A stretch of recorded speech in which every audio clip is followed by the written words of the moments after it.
I love fucking up people.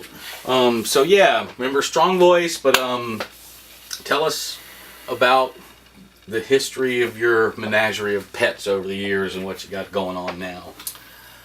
Wow.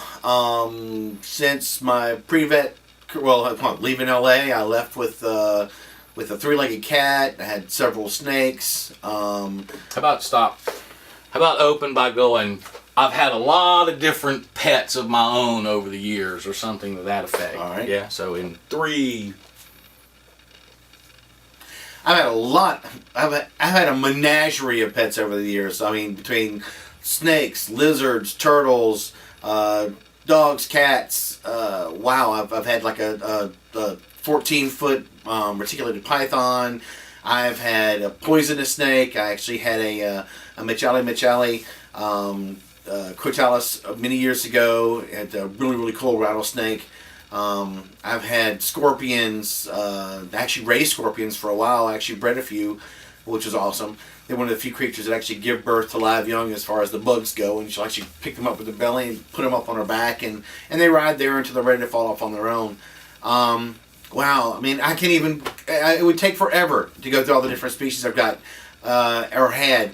But I can tell you that right now, the lights of my life is I've got 2 furred cats, I've got 1 hairless cat, I have got the cutest little monkey. My Daisy Grace is like the light of my life. And we have a hedgehog that lives in my kitchen. The hedgehog hates me, so I don't talk about it too much without too much contempt. Or with lack of contempt anyway. It's one of those few creatures that actually knows my veterinarian 24/7. So when I pick it up, it just curls up into one of those tight little, pincushion balls, and all I get to see is the angry thing. My hairless cat, just one of those creatures that a client couldn't take care of, and we ended up, taking it off her hands. Same thing with my monkey. My other cat, Coccygius, named after one of the butt muscles, actually came from New York. I had to call him a pain in the ass ahead of time, which I named after one of the butt muscles. It seems to be a trend in my animal naming over the years. So luckily the monkey came with the name already, or I'd have named it some other butt muscle name. I'm running out of butt muscles, by the way. What else can I tell you? Maybe one of them will die.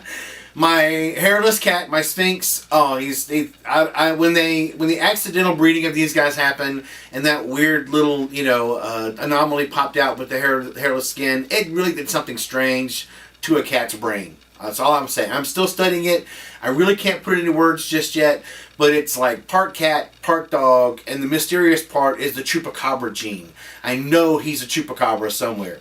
Every time I look on the internet, I find something that looks just like him on a chupacabra, so that's one of his many nicknames. But what I have learned from this guy is so much really cool anatomy that even though I have, taken apart animals and cats specifically in anatomy classes, I've learned so much by watching how this guy moves.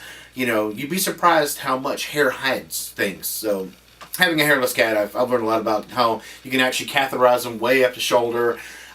Before you only stopped here with your catheters. Now I'm just waiting for that one time that I blow all these veins, and I'm going to really impress somebody by catheterizing somewhere up his shoulder.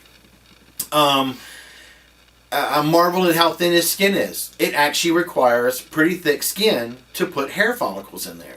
And now that he's missing this hair gene, his skin is really thin. I mean, it's cool. You can pick him up on the top, and you can make it look like he's got a dorsal fin. It's awesome. So yeah, you can torture hairless cats really well.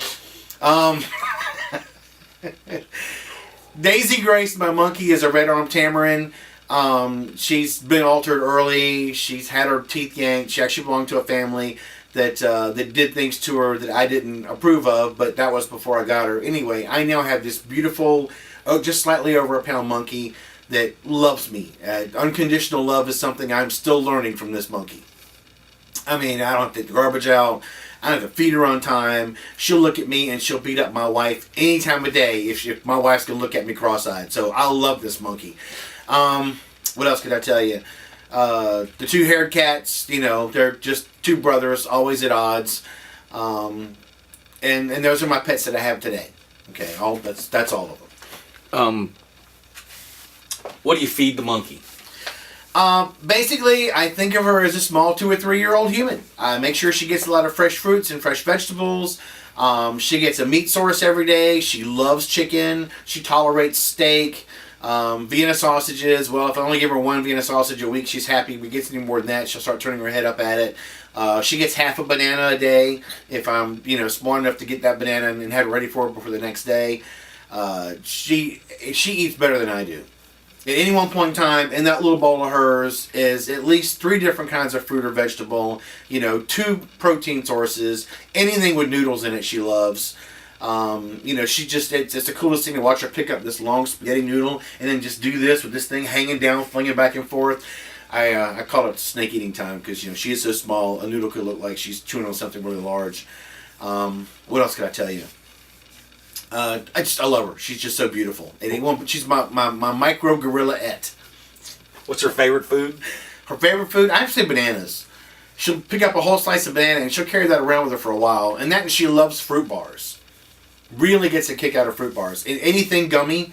I try to give her the good high quality gummy stuff, but she gets a vitamin D gummy every day and she gets a Princess multivitamin gummy every day. So now that I feed the monkey, I actually do take my vitamins now because we share a vitamin D and we share a Princess gummy every day. The Princess gummies I have a hard time with because it's hard to keep your mach and still eat a Princess gummy.